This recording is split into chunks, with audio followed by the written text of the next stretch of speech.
ക്രിസ്ത്യാനികളും ഒക്കെ തന്നെ അനുഭവിക്കട്ടെ എന്നുള്ള നിലയിലായിരിക്കും അവർ എടുത്തിട്ടുള്ളത്. ക്യാപിറ്റൽ പണിഷ്മെന്റ് വിവാദത്തോട് പ്രതികരിക്കാതെ മന്ത്രി MP രാജേഷ്. വിഷയത്തിൽ പറയാനുള്ളതെല്ലാം സംസ്ഥാന സെക്രട്ടറിയോട് പറഞ്ഞിട്ടുണ്ടായിരുന്നു എന്നായിരുന്നു മന്ത്രിയുടെ പ്രതികരണം.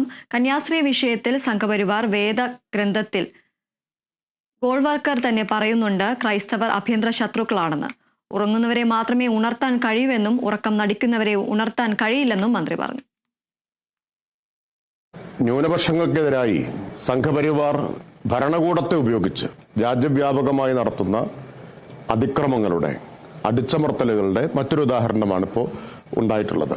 സംഘപരിവാറിന്റെ വേദഗ്രന്ഥം എന്ന് വിശേഷിപ്പിക്കാവുന്ന അവരുടെ പ്രാമാണികമായ ഗ്രന്ഥമായിട്ടുള്ള വിചാരധാരയിൽ അവരുടെ ആചാര്യൻ ഗോൾവാൾക്കർ കൃത്യമായിട്ട് പറഞ്ഞിട്ടുണ്ട് 3 ആഭ്യന്തര ശത്രുക്കളാണ് തങ്ങൾക്കുള്ളത് എന്ന്. അതിൽ 1 കമ്മ്യൂണിസ്റ്റുകാർ, 2 മുസ്ലിങ്ങൾ, 3 ക്രൈസ്തവർ. ഇതിനെ 3നെയും ആഭ്യന്തര ശത്രുക്കളായിട്ട് രേഖപ്പെടുത്തിയിട്ടുള്ളവരാണ് സംഘപരിവാർ. ആ ആഭ്യന്തര ശത്രുക്കളെ വേട്ടയാടിക്കൊണ്ടിരിക്കുകയാണ്. അതിപ്പോഴും മനസ്സിലാവാത്തവർക്ക് ഈ സംഭവം അവരുടെ കണ്ണ് തുറപ്പിക്കുമെന്ന് വിചാരിക്കുന്നു. ഉറങ്ങുന്നവരെ മാത്രമേ ഉണർത്താൻ പറ്റൂ, ഉറക്കം നടിക്കുന്നവരെ ഉണർത്താൻ പറ്റില്ല. അത്തരം കാര്യങ്ങളെല്ലാം പാർട്ടി സംസ്ഥാന സെക്രട്ടറി പറഞ്ഞിട്ടുള്ളതാണ്. ഇടവേളയ്ക്ക് ശേഷം മടങ്ങിയെത്താം.